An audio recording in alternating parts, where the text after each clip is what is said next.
पाहिजे ही कंडिशन आपण त्याला टाकणार आहे. तुम्ही चेंजेस सुचवू शकता, असं काही नाही, फक्त मी तुम्हाला दाखवतोय. त्यानंतर EMD earnest money deposit. EMD म्हणजे काय की बिल्डरने टेंडर घेऊन जायचं, 1,00,000 रुपये द्यायचं, सोसायटीच्या नावाने DD बनवून द्यायचा, म्हणजे फेडरेशनच्या नावाने जे काय येतात, कारण की एवढ्या सोसायटीच्या नावाने DD केव्हा देणार तो बनवून. फेडरेशनच्या नावाने DD बनवून द्यायचा 1,00,000चा. त्यांनी टेंडर इथून घेऊन जायचं. टेंडर भरून द्यायच्या दिवशी त्यांनी टेंडर बरोबर EMD द्यायचा 5 करोडचा, तो पण DD द्यायचा. चेक दिला बाउन्स केला वगैरे तसं चालणार नाही. त्याने 5 करोड रुपयाचा EMD द्यायचा, अर्नेस्ट मनी डिपॉझिट. लक्षात घ्या, ते आपण त्यांना 6 महिन्याच्या आत जे क्वालिफाय नाही होणार त्यांना 6 महिन्याच्या आत आपण रिफंड करणार आहोत. लक्षात घ्या. आणि हे कशासाठी, तर त्याची आपल्याला पत कळेल मार्केटमधली की तो 5 करोड आहेत का नाही. म्हणजे तुम्ही फुकट ठेवलं ना, फार फार तो 1,00,000 रुपये देईल तुम्हाला आणि काहीच ऑफर देईल. मग तुम्हाला ती ऑफर जस्टिफाय करता करता नाकी नव्हे येतात. आता आम्ही लालबाग सोसायटी करतोय मार्केट यार्डला 5 नंबर गेटच्या समोर फुलोरा हॉटेलच्या शेजारी लालबाग सोसायटी करतोय. तिथे 50,000 त्यांनी टेंडर फी ठेवली होती. सोसायटी म्हणली 50,000 ठेवा आणि EMD नको, आम्हाला जास्त टेंडर जास्त फी पाहिजे. लक्षात घ्या. आणि तिथं त्या लालूचपोटी तिथं 19 टेंडर गेली, EMD नव्हती ठेवली. 50,000 तर काय कोणी देऊ शकतो, तुमच्या माझ्यासारखाही टेंडर म्हणजे बऱ्यापैकी देऊ शकतो 50,000. 19 टेंडर तिथं गेली आणि तिथं ऑफर अशा आल्यात 20% तर 165% ऑफर आल्यात. ह्याला काय कुठं कसं आलं, आता फिल्टर कसा लावायचा. 20% तर 165 आणि 165%वाल्याला त्याची नेटवर्थ आम्ही घेतली तर 12.5 कोटीची नेटवर्थ आहे आणि प्रोजेक्ट आहे 1,200 कोटीचा. सांगा आता त्याला बाहेर कसं काढायचं. आता विषय असा झाला, 165% म्हणजे तुमच्यासारखे सभासद म्हणले त्या अहो हा चांगला 165%ने आमचं घर वाढवा हे करतोय. आणि जे जेन्युइन बिल्डर होते त्यांची ऑफर 70 ते 80%च्या रेंजमध्ये.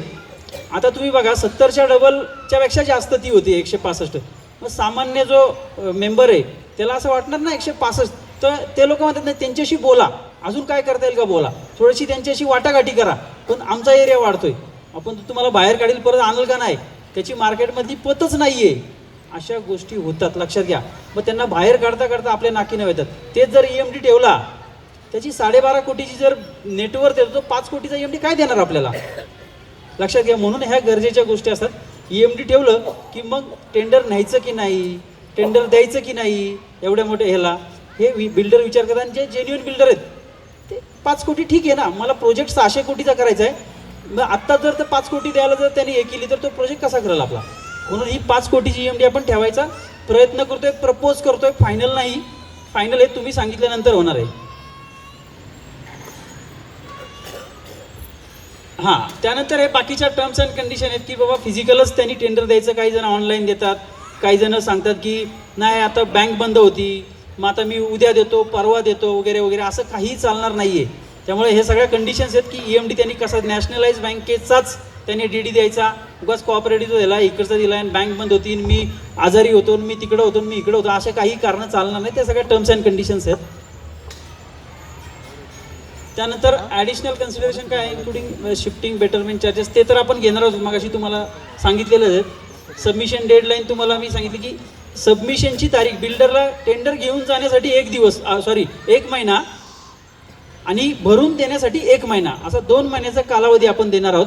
कारण की मोठा कॅम्पस आहे, त्याला खूप अभ्यास करावा लागेल याच्यावरती पहिला, त्यानंतर कारण की त्याच्याकडे अजूनही 4 टेंडर असतात वेगवेगळी. त्यामुळे 1 महिना त्याला आपण भरून द्यायचा वेळ. भरून द्यायचं मात्र त्यांनी एकाच दिवशी सर्व बिल्डरनी सकाळी 10 ते 5 या वेळेमध्ये सोसायटीच्या ऑफिसमध्ये सील पॅक टेंडर आणून त्यांनी आपण एक बॉक्स करतो मोठा इथं, त्या बॉक्समध्ये आणून ड्रॉप करायची 10 ते 5 या वेळेमध्ये. लक्षात घ्या. टेंडर द्यायला आज हा घेऊन आला, उद्या तो घेऊन आला, 8 दिवसांनी तो घेऊन आला, असं चालत नाही. एकाच दिवशी द्यायची. 5 वाजता टेंडर घ्यायचं, संपलं वेळ की 6 वाजता आपण तिथंच मिटिंग घ्यायची. अशीच तुमच्या समोर जेवढी लोक उपस्थित राहतील त्यांच्यासमोर आपण ती मिटिंग घ्यायची. त्या मिटिंगमध्ये टेंडर ओपनिंगची मिटिंग म्हणतात त्याला.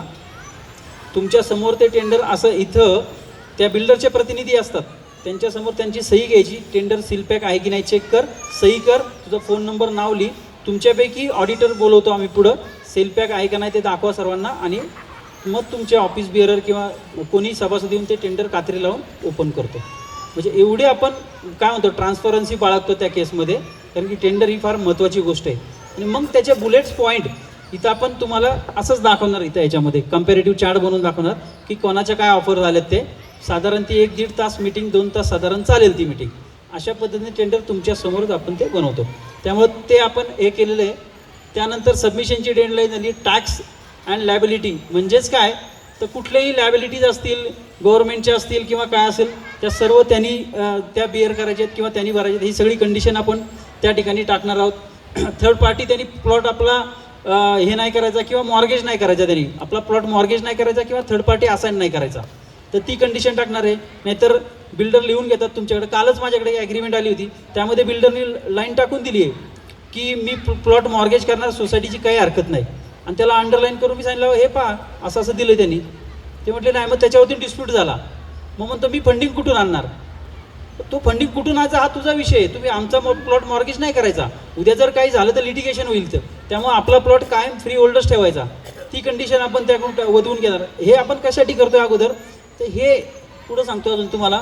अमलगमेशन, आता आजूबाजूची सोसायटी आहे, काम चालू झाल्यानंतर बिल्डर तरी तिकडे जातो किंवा ते लोक तरी आपल्याकडे बिल्डरकडे येतात आणि म्हणतात आमचं करा तुमच्याबरोबर वगैरे वगैरे. आणि मग बिल्डर तुमच्याकडून लिहून घेतो की तुमची काही हरकत नसणार आहे. तसं नाही, आम्हाला कमर्शियली काही बेनिफिट होतंय का ते पाहणार, आमच्या एंटिटीला काही बाधा येते का ते पाहणार, आणि त्यानंतर आम्ही ठरवणार की त्यांना तुम्ही अमलगमेंट करायचं का नाही. हे आपलं हे असणार आहे त्याच्यामध्ये, लक्षात घ्या. प्रोरेटा बेसिसवरती म्हणजे आता जर FSI बांधकाम कुठल्या स्टेजला झाले त्याच्यावरती अवलंबून असतं. पण अर्ली स्टेज प्लॅनिंग स्टेजला जर FSI मध्ये वाढ झाली, बांधकाम चालू असताना जर FSI मध्ये आपला आता 6.4 जो काय आला त्याच्यापेक्षा वाढला, काही रूल्स आले, तर तो आपल्याला कसा पास ऑन करायचा. जर तो ॲग्रीमेंटमध्ये आपण नाही टाकला तर डिस्प्यूट होतात. मग बिल्डर सांगतात नाही तो माझा, किंवा सांगतात की नाही मग मी तुम्हाला वर्किंग करून देतो, हे वर्किंग आहे, एवढा करोड रुपये खर्च होतोय, एवढा शिल्लक राहतोय, त्यात मी तुमची 5-5 स्क्वेअर फूट 251 लोकांना देईल वाढवून. मग डिस्प्यूट होणार की खरंच 5 स्क्वेअर फूट मिळायला पाहिजे होता का 50 स्क्वेअर फूट एका मिळायला पाहिजे होता. मग ते डिस्प्यूटपेक्षा आपण सांगणार की आम्हाला प्रोरेटा बेसिसवरती पास ऑन करायचा. म्हणजे आता तू आम्हाला 6.4ला जर तू आम्हाला एवढे टक्के देतोय, तर उद्या 7 झाला FSI तर किती, ॲज सिम्पल ॲज. अशा पद्धतीने आपण ते ॲग्रीमेंटमध्ये टाकणार आहोत. त्यानंतर first preference to existing members, आमची फ्लोअर चॉईस आमची असणार आहे. आम्ही कुठल्या फ्लोअरवरती राहणार, 18व्यावरती राहणार का दुसऱ्यावरती, नाहीतर तो तुमच्या कंडिशनमध्ये टाकतो पहिले 5 मजले तुमचे आणि वरचे माझे नाही. कुठल्याही टॉवरमध्ये रँडमली तुम्ही राहू शकता, हे आपण त्याला अगोदरच अवगत करणार आहोत. उद्या तुम्हाला असं वाटलं मला 18व्या मजल्यावर घ्यायचं, का नाही घेऊ शकत. जो काय एरिया असेल तो ते बाकी एक्स्ट्रा तुम्हाला घ्यावा लागेल. तर हे आपण ठरणार की फ्लोअर चॉईस आमची असणार आहे. त्यानंतर rate for extra area. Extra area 200 square फुटापर्यंत साधारण बिल्डर ऑफर देतात की मार्केट रेटपेक्षा 10% तुम्हाला मी डिस्काउंटनी देईल. आपण सांगायचं डिस्काउंटेड एरिया तुझा मार्केट रेटपेक्षा नको, कारण की तो तुम्हाला डिस्काउंटेड एरिया पहिलं सांगताना जास्त सांगणार, 10% डिस्काउंट देऊन तिथेच आणणार तो इतरांना विकतो. त्यापेक्षा त्याला सांगायचं रेडी रेकनर रेट आणि मार्केट रेट याच्या सुवर्णमध्ये आम्हाला अगोदर सांग टेंडरमध्ये की काय रेटनी तू देणार, म्हणजे आम्हाला तसं पुढचे डिसिजन घ्यायला. कारण की तुम्हाला घर वाढवण्यासाठी तुम्ही रिडेव्हलपमेंट करताय, लक्षात घ्या. आणि त्यांनी जर चांगलं डिस्काउंट देऊन जर तुमचं 200 स्क्वेअर फुटाची एखादी रूम वाढत असेल तर का नको आहे. कदाचित असं होईल तुमचं की 2 फ्लॅट तुम्हाला, बऱ्याचशा लोकांना आता अशी डोक्यात चालणार की मला 2 करायचे, आणि मग तिथं तुम्हाला 100-200 स्क्वेअर फूट कमी पडतंय 2 करायला, तर हा फायदा होऊ शकतो तुमचा. सेम टाईम तुम्हाला जर एरिया कोणाला सरेंडर करायचा असेल, काही सिनियर सिटीजन असतात, सोर्स ऑफ अर्निंग नाही आहे, नको मला 154% त्यातला मला 54% विकायचा आहे, किंवा मला आहे एवढंच ठेवा बाकीचा विकायचा मला पैसे दे, हे जर आपण नाही सांगितलं तर नंतर तुम्ही त्याच्याकडे सेपरेट गेले तर तो सांगणार नाही मला मी तुमचा 5,000 एरिया घेतो. लक्षात घ्या, बिल्डरची जात आहे ती काही करू शकते. त्यामुळं अशा गोष्टी होऊ नये म्हणून आपल्याला ते अगोदर वधवून घ्यायचे त्याच्याकडून. ही कंडिशन आपण त्याला टाकणार आहे. PAAA आपण तुम्हाला सांगितलं की जुनं घर खाली करायच्या आत करणार, त्याच्याशिवाय आपण घरं खाली करणार नाहीत. म्हणजे विथ ऑल रिस्पेक्ट तुमचे सगळे हर्डल्स लिगल टेक्निकल दूर झाले याचा अर्थ होतो. तुमचं ॲग्रीमेंट झालं म्हणजे सगळे झालं, लक्षात घ्या. म्हणून आपल्याला ते करायचं आहे. त्यानंतर टर्मिनेशनचा क्लॉज आपल्याला त्यामध्ये टाकायचं आहे की मग कशी सांगितलं, बिल्डरने, त्याच्या आर्किटेक्टने, इंजिनियरने, कॉन्ट्रॅक्टरने, सब कॉन्ट्रॅक्टरने जर कुठलाही Breach of trust, Breach of quality, Breach of material किंवा कुठल्या लॉचं व्हायोलेशन केलं तर आपण त्याला टर्मिनेशनची प्रोव्हिजन डेव्हलपमेंट ॲग्रीमेंटमध्ये करणार आहोत. इवन MOUमध्ये सुद्धा करणार आहोत. बिल्डर स्वतः टर्मिनेशनची स्वतः प्रोव्हिजन किंवा त्यामध्ये क्लॉज टाकत नाही, तो आपण प्रामुख्याने टाकणार आहोत. हे हाई क्लॉज आपण त्या ठिकाणी टाकणार आहे. त्यानंतर कॅपिटल गेनचा क्लॉज मी तुम्हाला सांगितलं होता की तुम्ही ज्या दिवशी डेव्हलपमेंट ॲग्रीमेंट आपण करतो त्या दिवशी आपला फ्लॅट विकला तुम्ही तुमचा जुना असा अर्थ होतो, आणि ज्या दिवशी तुम्हाला पोजेशन मिळालं नवीन घराचं त्या दिवशी तुम्ही नवीन फ्लॅट घेतला असा त्याचा अर्थ होतो. आणि विकल्यानंतर 2 वर्षाच्या आत तुम्हाला नवीन घर घ्यायचं असतं, इन्कम टॅक्सच्या सेक्शन 54चं जर एक्झम्पशन घ्यायचं असेल तर 2 वर्षात तुम्हाला नवीन फ्लॅट घ्यायचा.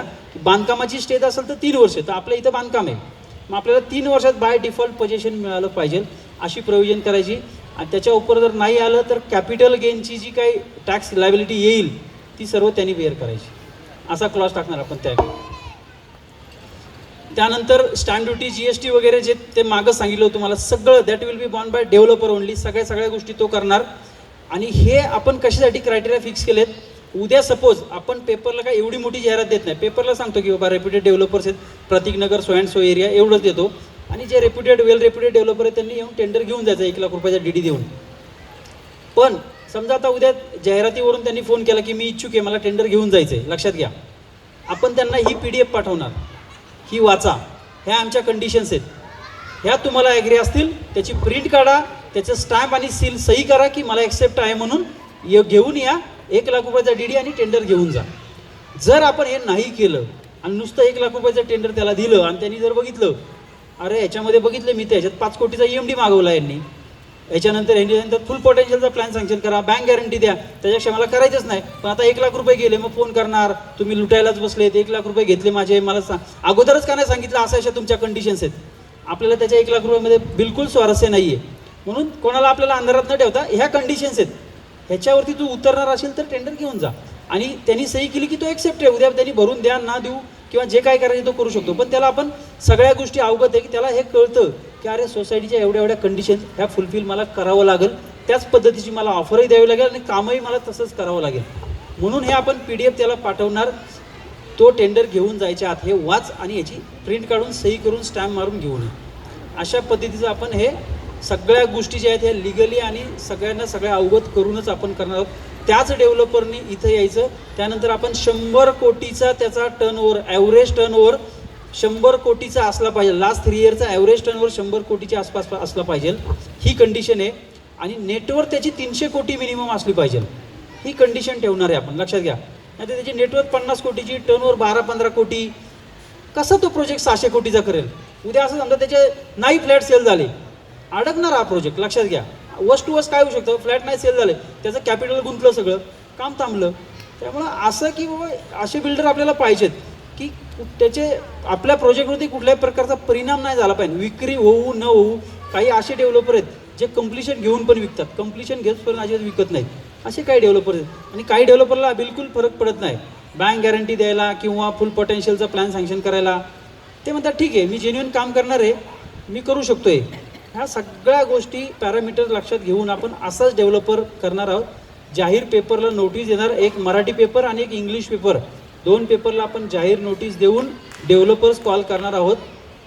जे रेप्युटेड डेव्हलपर असतील तुम्ही तुमच्या संपर्कात, तुम्हाला एक PDF दिली जाईल किंवा जी पेपरमध्ये जाहिरात येईल त्याचं कटिंग कापून तुम्ही तुमचे डेव्हलपर्स कुठे असतील त्यांना सांगा की ह्या कंडिशन्स आहेत, ह्या फुलफिल करून तुम्ही टेंडर घेऊन जाऊ शकता.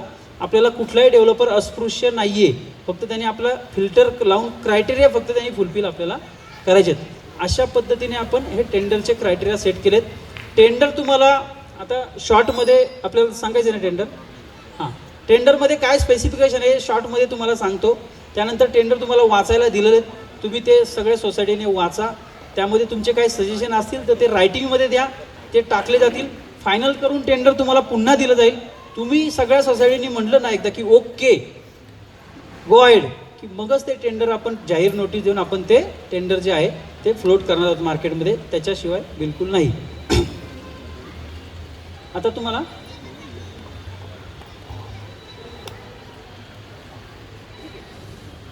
टेंडर दाखवच्या अगोदर सरांचं म्हणणं आहे की काही प्रश्न उत्तर असतील तर आपण घेऊया. म्हणजे टेंडरला जायच्या अगोदर कोणाला काही मनात शंका असेल तर विचारा, प्रत्येक गोष्टीचं आपण निरसन करूया. बँक गॅरंटी एक मिनिट थोडं मला थोडा वेळ द्या, शिफ्ट करायचं आहे.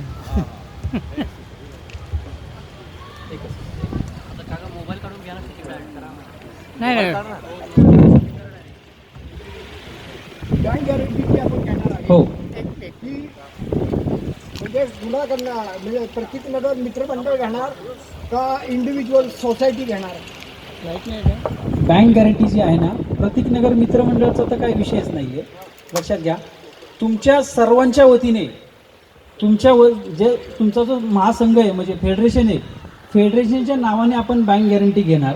लक्षात घ्या, कारण की बँक गॅरंटी सगळ्या सोसायटींच्या नावाने घेण्यात काय, आपण ते रिटर्न करणार आहे, रिफंडेड असतील. फक्त जे 3 शॉर्टलिस्टेड होतील डेव्हलपर ते थोडं जास्त. आता समजा आपण आज बँक गॅरंटी आले, सगळं आज ओपन झालं टेंडर, तर आपण पुढच्या महिनाभरात किंवा 2 महिन्याच्या आत ज्यातले जे क्वालिफाय नाही होणार त्यांची बँक गॅरंटी इमिडिएट देऊन टाकणार. लक्षात घ्या. हां, सॉरी तुम्ही बँक गॅरंटी म्हणताय, सॉरी माझं कन्फ्युजन झालं. बँक गॅरंटी जी आहे ती आपण जी आहे ती फेडरेशनच्या नावाने घेणार, आणि उद्या जर काय त्यांनी काम थांबवलं, त्याचं काही झालं तर ती इन्व्होक करून आपण आपलं काम कंप्लीट करणार. अशा पद्धतीचं बँक गॅरंटीची ती प्रोसिजर असते. आणि EMDचं मी सांगत होतो, मला कन्फ्युजन झालं की EMD आपण अशा पद्धतीने करणार.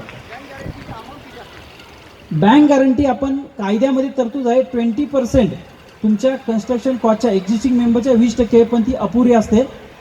20% घेऊन काय करायचं, 80% काम कोण करणार समजा उद्या काय झालं तर.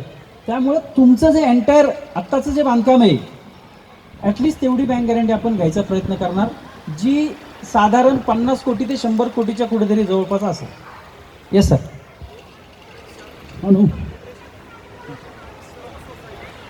काय हो, हां, बँक गॅरंटी एक मुद्दा आहे. बँक गॅरंटी ही कोणाच्या नावाने, म्हणजे कसं होतं माहिती आहे का तुम्हाला, तुम्ही सर्व सोसायटी आहात आणि तुमचं एक फेडरेशन झालेलं आहे. लक्षात घ्या. त्यामुळं हे जे होणार आहे ट्रान्झॅक्शन, आयदर आपल्याला काय करावं लागेल, हा बिल्डर काय करतात बऱ्याच वेळा की आपल्याला सगळ्या सोसायट्यांना पार्टी करतील आणि फेडरेशनला पार्टी करतील, त्यांच्या नावाने देतील. किंवा मग असं वाटलं बिल्डरला की हे 10 सोसायट्या 11 सोसायट्या प्रत्येक वेळेस त्यांच्याशी ॲग्रीमेंट करा किंवा ट्रान्झॅक्शन करा, त्याच्याऐवजी मग एक सोसायटी करायची का नंतर वगैरे, तर तुमचा कॉल आहे. आणि मग एकाच सोसायटीच्या अंडर ट्रान्झॅक्शन करायची का, 251 लोकांची एक सोसायटी करायची का, वेगळी करायची का. पण आत्ताचं इन्स्टंट उत्तर असं आहे की बँक गॅरंटी 251 लोकांच्या तुमच्या सोसायटीच्या नावावरती असणार, म्हणजे 10 सोसायटी प्लस फेडरेशन, कारण की तुम्ही सगळे स्टेक होल्डर आहात. अशा पद्धतीने ते बँक गॅरंटी आत्ताचं ट्रान्झॅक्शन होईल तुमचं.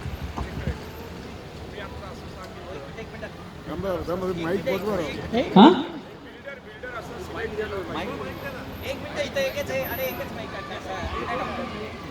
हॅलो.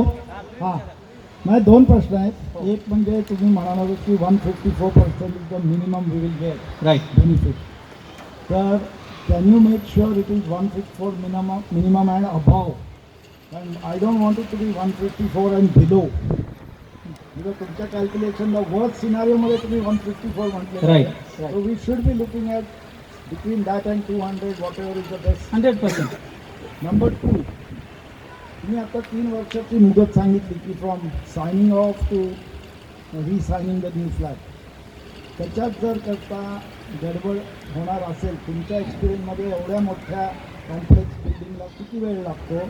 आणि द अदर थिंग, ते मी कानावर ऐकलं की कमर्शियल पार्ट पैसा आहे म्हणून ते पहिले बनवतात आणि मग कॉमेंट्स ऑन दॅट. नाही, याचं पहिलं उत्तर तर तुम्हाला सांगितलं की मिनिमम बॉटम लाईन केली आणि आपण सगळे खर्च, तुम्ही बघितले असेल सगळे खर्च त्याचे पकडले. असं नाही की कुठला खर्च आपण ठेवला आहे ज्याच्यामुळे तो 154 चा 153 करेल. हां, आता त्याचं प्रॉफिट आपण किती ठेवलं आहे, 20%, बरोबर.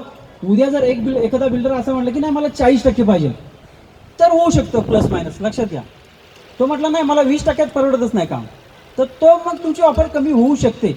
पण मार्केटचा जो ट्रेंड आहे 20% इज सफिशियंट. 20% जे प्रॉफिट आहे, जे साधारण 153-54 कोटी काहीतरी त्याचं प्रॉफिट जात आहे, तर 150 करोडच्या आसपास त्याला प्रॉफिट जाते. 600 कोटीची रिस्क आहे त्याच्या आगे त्याला 150 कोटी रुपये मिळतात. दॅट इज मला वाटते मोर दॅन इनफ. आता ह्याच्यापेक्षा जर एखादा म्हणून नाही मला 40%च्या, तर मग आपला कॉल आहे, त्याला काम द्यायचं आहे का नाही द्यायचं, त्याची बुक किती आहे त्याच्यावरती आहे. पण 150 कोटी मला वाटतं म्हणजे बऱ्यापैकी चांगली अमाऊंट आहे इथं, की तेवढं त्यांनी 3-4 वर्षामध्ये हे करून. तर त्याच्यावरती जर त्याला पाहिजे असेल तो आपला कॉल आहे, मग याला द्यायचं का नाही का, अशा पद्धतीने. आणि दुसरा विषय आहे की त्याला कमर्शियल तो पहिलं करणार का, आपण त्याला सांगणार ॲट अ टाईम सर्व काम त्यांनी चालू करायचं, फेज वाईज किंवा पहिला 8 आवर्स, मग मी 2 वर्षांनी विकल, 2 वर्षांनी मी त्याचं बांधकाम करल, 4 वर्षांनी करल, असं नाही. अशा केसेस झालेल्या आहेत की तो रेट वाढून द्यायची वाट पाहतो वगैरे वगैरे.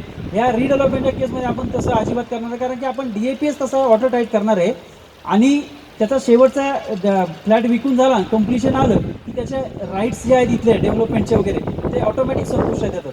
त्यामुळे ते ओपन प्लॉटला तो तसं करतो, पण रिडेव्हलपमेंटच्या केसमध्ये तो तसं नाही करणार आणि आपण तसं त्याला ॲग्री करू देणार नाही. Yes sir. पेनल्टीचा क्लॉज,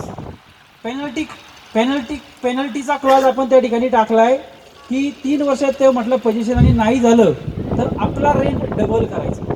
लक्षात घ्या, रेंट डबल करायचा म्हणजे काय करायचं की तुमचं आता जर 25,000 रेंट असेल तर 50,000. पेनल्टीचा क्लॉज असला तर तो सिरियसली काम करणार. लक्षात घ्या, पेनल्टीचा क्लॉज नसेल तर तो सांगेल की मग ठीक आहे याच्यामुळे झालं त्याच्यामुळे झालं. आपल्याला पेनल्टीमध्ये इंटरेस्ट नाही, इन टाईम डिलिव्हरीमध्ये इंटरेस्ट आहे.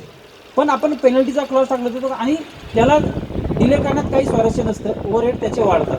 पण आपण सगळ्या बाजूनी ॲग्रीमेंट वॉटर टाईट करायची, हेच आपल्या हातात आहे आज. आणि त्याच्यासाठीच तर फुल पोटेन्शियलचा प्लॅन सँक्शन करायचा आहे आपल्याला. बँक गॅरंटी त्याच्याकडून घ्यायची आपल्याला. त्यानंतर त्याला रेरामध्ये एस्क्रो अकाउंट ओपन करावं लागतं. त्याला 1 लाखाचं बुकिंग आलं समजा फ्लॅटचं तर 70,000 रुपये त्याला एस्क्रो अकाउंटमध्ये ठेवावे लागतात आणि 30,000 रुपये त्याच्या करंट अकाउंटमध्ये. सर 70,000तून फक्त कामच करायचं आणि ते जर पैसे काढायचे असतील तर त्याला CA, आर्किटेक्ट आणि इंजिनियरची सही लागते, त्याशिवाय तो पैसे विड्रॉ करू शकत नाही. त्यामुळे रेरामध्ये सगळ्या आता प्रोव्हिजन आले आहेत आणि आपल्याकडे तरी शक्यता दुसरं आहे. लक्षात घ्या, त्याचं कारण आहे जिथं प्रोजेक्ट फिजिबल होत नाहीत तिथं हे अडकायचे चान्सेस जास्त आहेत. आपण तर आपल्या नवीन घराचं ॲग्रीमेंट खाली करायच्या अगोदर करतो, म्हणजे लिगल टेक्निकल हँडल सगळे दूर झाले. नंबर 1.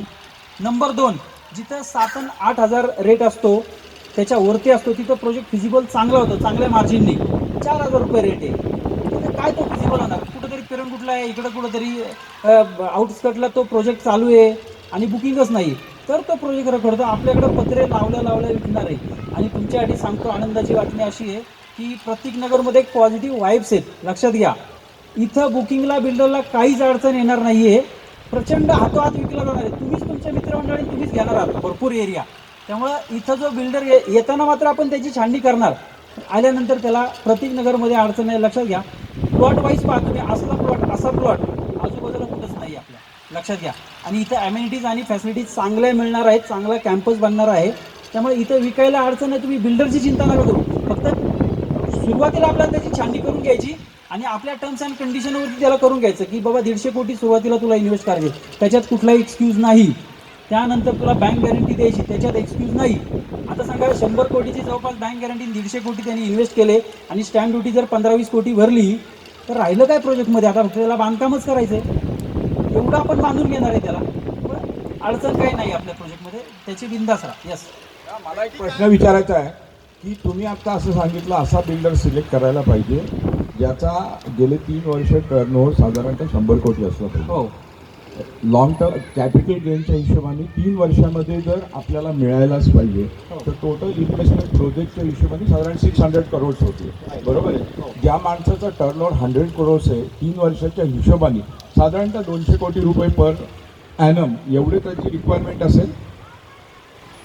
पर ॲनम त्याला 200 कोटी रुपये लागतील सरळ हिशोब. राईट, बरोबर. आता परिस्थिती अशी आहे की 100 कोटी ज्याचं ताकद आहे टर्नओव्हरची, हा माणूस आणखीन 100 कोटी रुपये आणणार कुठून? त्याच्या फंडिंगचं काही आपण त्याच्याबद्दल त्याला काही घालणार आहे का? कारण ऐन वेळेला तो जर म्हणाला माझं बँक प्रपोजल चालू आहे आणि आमच्या बँकेने मला दिले नाहीत, उरलेले पैसे काय मला हवे ते दिले नाहीत, तर शेवटी आपण अडकणार आहोत. आता याचं उत्तर असं आहे, मी मगाशी सांगितलं की 100 कोटीचं ॲव्हरेज टर्नओव्हर आणि 300 कोटीची नेटवर्थ, 300 कोटीची त्याची नेटवर्थ असली पाहिजे, असाच बिल्डर